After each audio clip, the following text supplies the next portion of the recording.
Long time no see, everyone! If you are new here, my name is Amy and I am the creator behind Curious Papaya. I just hopped out of the shower and I figured while my hair is still drying and still tame for the time being, I should probably try to film this part of my vlog that I've been meaning to for months. Creating crochet vlogs isn't something I'm able to do on a weekly basis as of now, just because there's so many things that I'm working on behind the scenes. But there are a few things that I wanted to touch base on and also share some footage that I've collected over the last couple of months. The last time I brought you along on my crochet vlog was when I shared about the whole process of putting together the community cardigan project, which is always a little bit of a mouthful for me to say. Since that video, I actually had the opportunity to travel to Taiwan and visit all of our family there. For those of you who don't know, I'm half Taiwanese and my dad and my grandma, all my aunts and uncles and cousins are there, and my husband's almost entire family is there as well. I did a lot of shopping as well, of course. Many of you asked for me to share my haul, but the first thing I wanted to touch base on in today's video is actually talking about outsourcing crochet. I feel like I've been seeing a lot more videos on Instagram and TikTok talking about this growing issue of people outsourcing amigurumi for super cheap prices and then reselling it here at markets in the States. One of the videos was talking about how this creator knows that she's not going to be able to sustain her crochet business long term because of the rising competition coming from these vendors that are outsourcing. And I had left a comment and I did not expect for it to gain that much traction. For a long time, I was going back and forth on whether or not I should say anything more, just because I feel like I would be touching on such a broad topic that there's bound to be others who are more well-versed on certain topics, and I didn't want to communicate any misinformation. So let me make that known before I jump in. Again, these are my own observations and findings and some of my own opinions. But of course, I'm always curious about what you think, so please feel free to share about your thoughts in the comments. I'm really lucky to live in the area that I do. I live in the San Francisco Bay Area because there are so many opportunities for artists like myself. There are tons of craft fairs and handmade markets that are held all year round, and I absolutely love going to those events. It's a little more rare for me to participate that often at these events because I am a one-person team. It does take me a really long time to build up stock for my markets, and every single thing is carefully handmade and inspected by me. So at least around the area that I live in,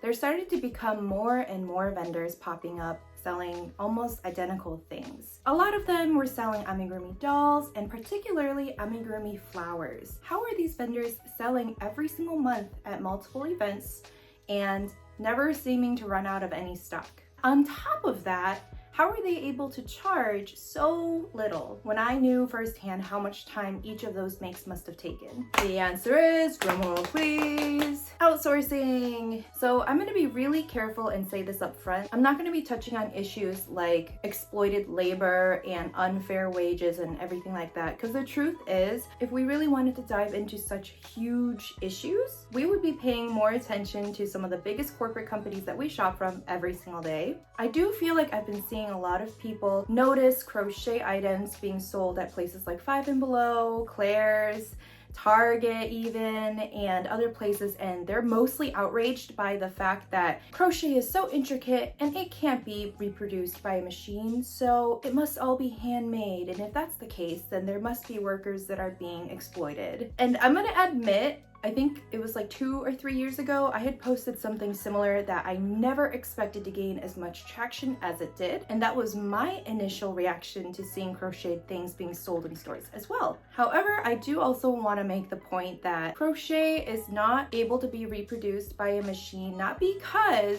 it is too hard and all of that. Let's give humanity some credit here. I mean, the human race has figured out how to fly to the moon and cure cancer. So I don't necessarily think that it's impossible for crochet to be done by a machine, but for the time being, there hasn't been enough reason to do so. When knitting machines are already much more prevalent, it also tends to be the preference when it comes to making garments and accessories, because knitting does take less yarn than crochet, and also you kind of want that drape that knitting gives you. Crochet creates a lot more compact stitches, and so I'm not saying it's impossible to do, but as of now, there are no machines that can reproduce crochet. And another point I want to make is that there wasn't really any monetary significance for people to invest in developing crochet machines. Up until the last couple of years, was not all that popular. I feel like with Gen Z picking it up, it has definitely exploded on social media, and it's considered like lost art, quote unquote, has really skyrocketed in popularity lately. As someone who loves crochet, that makes me so incredibly happy. I feel like not only do we have way more resources to crochet books, there are now a bunch of old and new designers leveling up the game of amigurumi. So how exactly do people outsource crochet things? One of the biggest outsourcing companies is called Alibaba.com. I'm sure there are others, but this is the one that I have heard of. So I just did a quick search of crochet in the search bar, and immediately a bunch of different options from different sellers pops up. You can choose different sized units, and the more things that you order, the cheaper each item becomes. This probably explains why I have been seeing so many vendors selling flowers. The thing is, the vendors did a wonderful job marketing themselves and also with presentation. They knew how to draw in a crowd, not only with their prices, but also their market display. It just seemed a little bit deceiving, because if you are to ask any of these vendors like, hey, who makes your products? They have no choice but to actually just say, oh, it's my family, my mom, my mother-in-law, my sisters.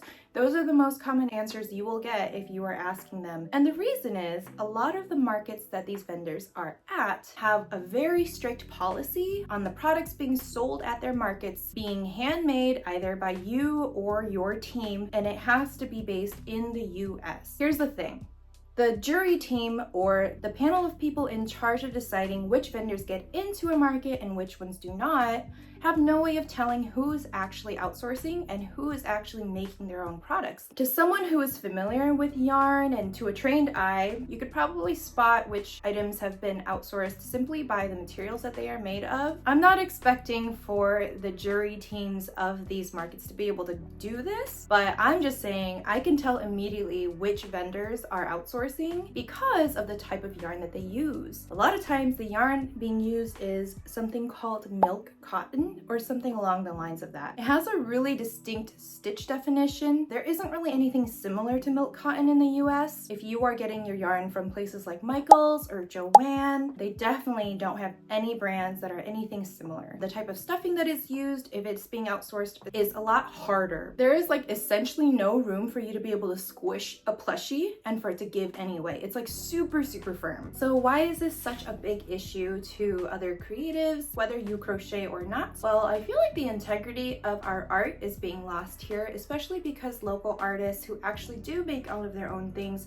are suffering from not getting into shows. But I do feel like the jury, or the people deciding who gets into these shows and who doesn't, really need to make it clear what they are prioritizing when they are choosing their vendors. You have to put it into perspective that one little plushie takes hours to make. If it's being sold for $5 to $10, do the math, it's not sustainable for one person to be doing. Anyhow, I would really love to hear your thoughts about this matter, and if you have anything else that you can contribute to this topic, I would love to reply to it and maybe even feature it in a future video. So I'm going to show you guys a little snippet of when I got a perm in Taiwan. I asked for a Korean perm, and actually the lady did not know what she was doing, and I just sat there trusting the process. The moment I came out looking like George Washington, I was like, oh shoot, something went wrong here. So I'm just living with perpetually frizzy hair, and you can start to see it take place right now. I'm gonna give it a little bit of styling once it's fully dry, so just bear with me. So I'm gonna show you guys what I got in Taiwan, and I have to say the Starbucks mugs in Taiwan are so much cuter, in Asia in general, because they just have so many different cute themes. I am all about the cute stuff, and look at this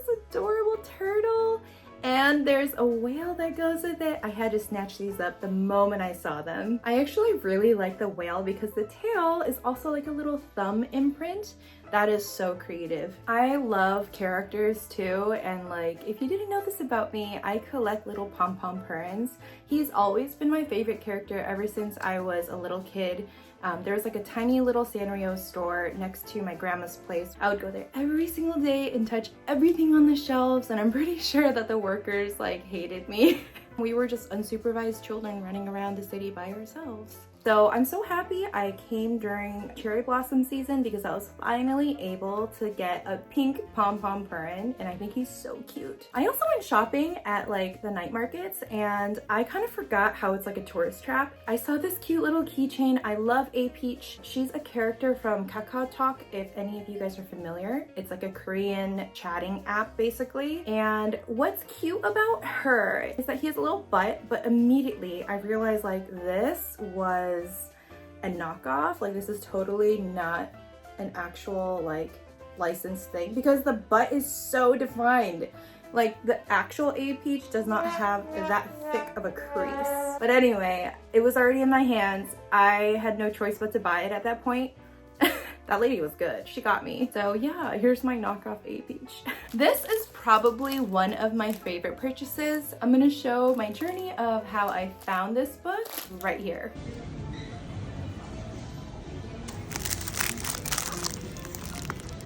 And this plus the crochet kit is only $3.99. So for reference, that's around $12. This is a great deal. This is amazing with the amount of pictures there are. And it's all in like graph form, which I feel like is a lot more common in Asia, but it's a lot more universal that way. I feel like I could figure this out. Okay, and then next up, I got socks. And a lot of them. Most of them are gonna be gifts, but I didn't get to hand them out yet because I wanted to film this reel. But look at these! Now, to be fair, most of these socks were sourced in Korea and then they were being sold in Taiwan, so you know that they're real good quality. Kuromi one. I got these like ankle socks with onigiri on it because it was so cute. And like this pug was just like so disturbing, I needed to have it. Continuing on the Sanrio theme, I got this little cute case. It was on sale for like $5 and like it's so adorable. It has all these little compartments. And I remember as a kid, me and my friends would all collect these and you know, we'd show up at school like whipping out our brand new pencils, and it was always so much fun to see what everyone else had in their backpacks. It even has a built-in sharpener, so that's really neat, especially if you like to draw. And in the back, it's kind of flat. I was thinking it would be perfect for storing my go-to hooks if I were to take this on the go. I did stock up on my favorite glue to use because it was only 19 Taiwan dollars, which is, okay, I clearly can't hold things right now. 19 Taiwan dollars, which I think is about equivalent to $1 in the US. And I usually order mine off of Amazon and they're like $8 a tube. I love the tin containers on these because it really helps with the flow. You won't get any air bubbles and explosions on you. And I also got this little whiteout thingamajig for my notebook for when I am pattern designing.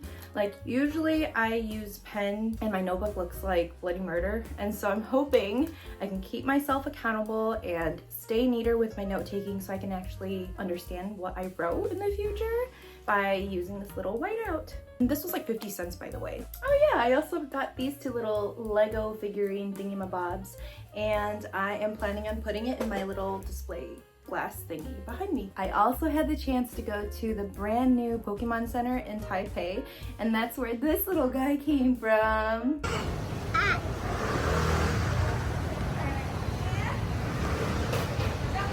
We're trying to find the Pokemon Center, which opened last December. I really want to find a Snorlax.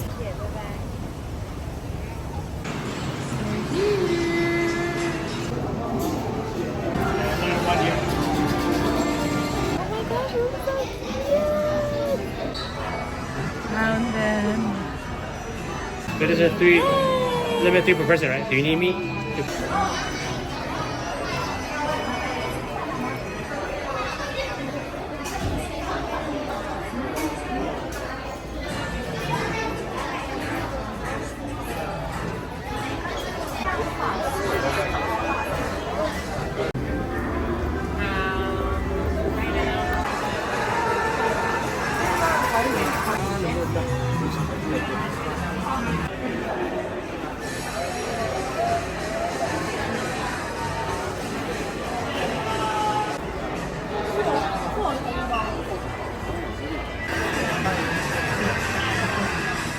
I also stocked up on a bunch of these like buildable kits. So the first one is Eevee, and the next one is Charmander, and the last one is Bulbasaur. So I also got some cute little socks from the Pokemon Center. I feel like these are more kid-sized though, and that's my fault for not paying attention to that. So I guess one of my kids will get it. The box got destroyed during shipping, but I did pick up some face masks from the Pokemon Center as well. I had to go with Gengar. My favorite tea is by far Jasmine tea, so I had to try this one. I haven't opened it yet.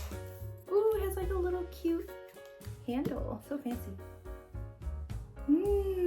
That smells so good. And lastly, I got this cute little horsey. I absolutely loved Pokemon Concierge. This was definitely way more expensive than I would like to admit, but I felt like it was cute and functional, so we had to do it. Okay, so I decided to undo this hand crocheted heart because I just feel like it's a little lumpier than I would like. So I'm gonna turn it into something else. Honestly, at this point, I was regretting my decision a little bit, but I felt like I had to keep on pushing forward. I knew that this heart just wasn't it, and this yarn has so much potential. Here it is. I'm so glad that I listened to my gut. This is my weighted giant egg blanket. Yeah, let me know what you guys think. I bet my mom started crocheting. It's gonna be hard. They're gonna sew it like this, and they will sew here, then turn upside down. They're gonna be little kiss ahead, folded in half.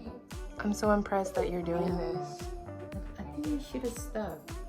Yeah, that looks pretty long. Yeah, maybe I better stop. I was gonna do more. I cannot believe you're crocheting though. Like, this is mind-blowing to me. I never thought you would have any interest in this. Where are you I going? wasn't interested. I just went with my friend. Lisa is visiting from Mexico, but she has a little layover until she goes to Korea.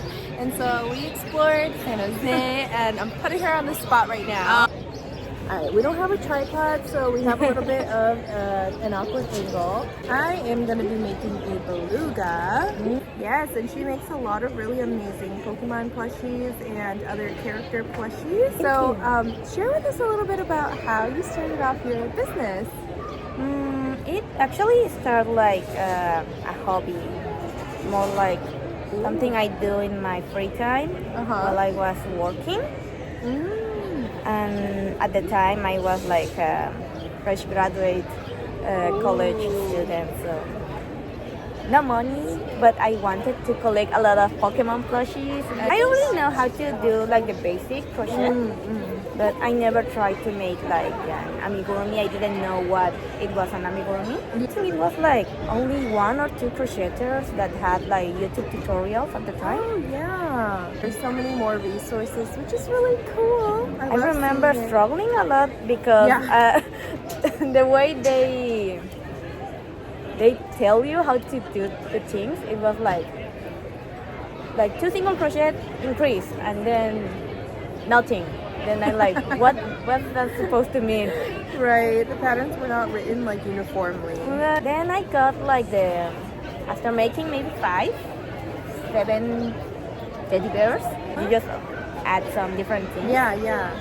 Then I learned or got the idea of how to make certain shapes of when they are decreasing, when they are increasing. Right. So I just start playing around with my yarn to see what I can make with it.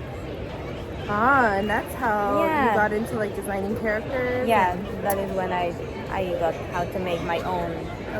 What is one thing you wish you could tell people who are either beginners in crochet or thinking about crochet? What's one piece of advice? That's a better way to phrase it. For me, it depends. Do you want to be just a crocheter? Do you want to design? Because if you're just going to make it, you only have to understand like the basics, because you are going to use someone else's pattern. Yeah. And as long as you are okay with telling people that I'm using this crochet pattern and not trying to make it yours, because that is one of the troubles with the crochet. I will just say you Learning can, something original.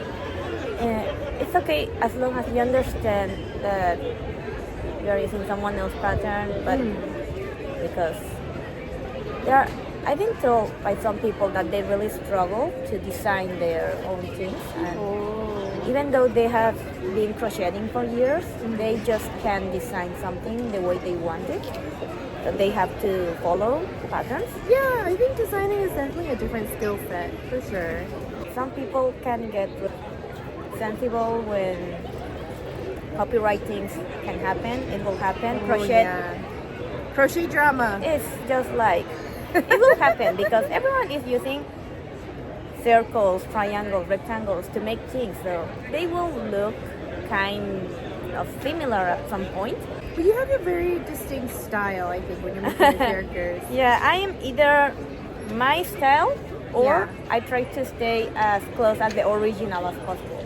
That are my two ways of designing. Creating original characters, like OCs, are definitely a different world of its own, too. Oh yeah, whenever I see your original character, I'm like, I can't do that. I'm like, Amy. No. It is kind of funny, though, because, like, the original characters that you feel really proud of and excited about sometimes, like, flop and are forgotten in an instant. But then the ones that you don't expect to do well, actually surprisingly, are the ones who stick around.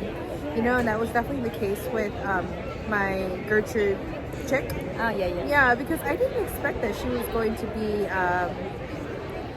remade and that I would be tagged in her even after the crochet along I made her for ended. And it just seemed fitting that she became like our mascot or our logo. And yeah, it's just been running it from there. But it's been a crazy few years. Well, it's been fun to have you visit me in the Bay Area. I think I'm gonna call it here with the video. I had so much fun filming this. It was a nice change of pace from everything that I have been working on lately. There's just an incredible amount of work that I've been doing in the background, things I can't post about just yet, and it's driving me insane. Like, if you have looked at my Instagram, I barely had new posts out this month. I think I made like 2 posts or something in the last month. But in the meantime, you can check out some of my patterns that I already have. Don't forget that my website also has tons of free patterns for you to enjoy. I will link it down in the description below, and happy crocheting!